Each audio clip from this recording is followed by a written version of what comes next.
Why the Prophet Muhammad couldn't have written the Quran. The Quran is a book over 600 pages long. It covers a wide range of topics and was revealed bit by bit over a period of 23 years. So if a man wrote the Quran, we already have a number of problems.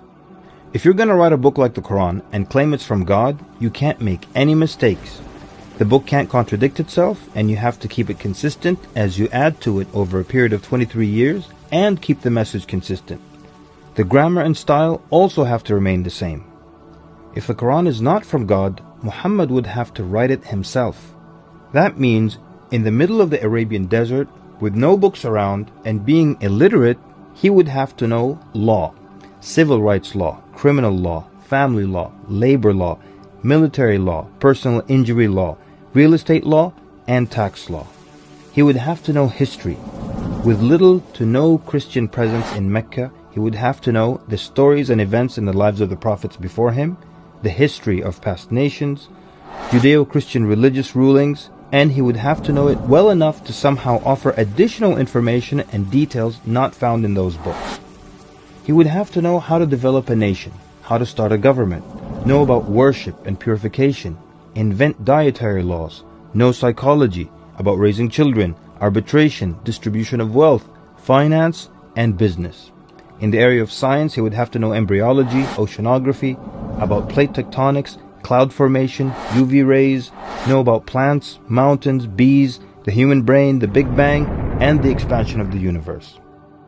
And in order to make the book complete, he would have to have knowledge of the future so he can write things that will happen in the years to come.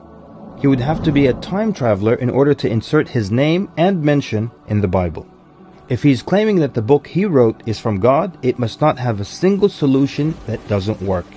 He must also keep his emotions and personal life out of the book. The book should not reflect happy times nor sad times in his life. The writing should not become cheerful and optimistic, nor sad and gloomy as if a human wrote it.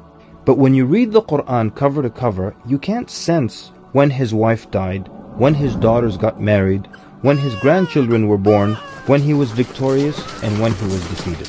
To anyone who examines the Quran, it becomes perfectly clear that there is no way a man in the desert 1400 years ago could have written such a book. But what if it were a committee of brilliant minds, a secret society that is in charge of correcting, updating, and rewriting the Quran over the years?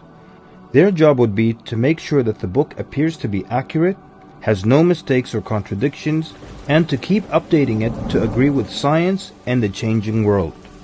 If that were the case, then there would be other versions of the Quran. Due to edits and improvements, we would have new edited versions and old versions with mistakes.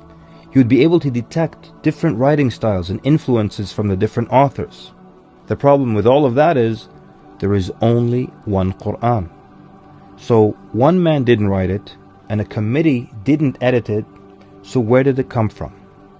What if clever devils dictated and influenced a man to write the Quran? The question then would be, what kind of devil calls to good behavior, worshipping God, honoring Jesus, giving to the poor, and warns of the devil? Any way you analyze the Quran, you come to a clear conclusion. It could not have been written by a committee, a devil, nor the Prophet Muhammad.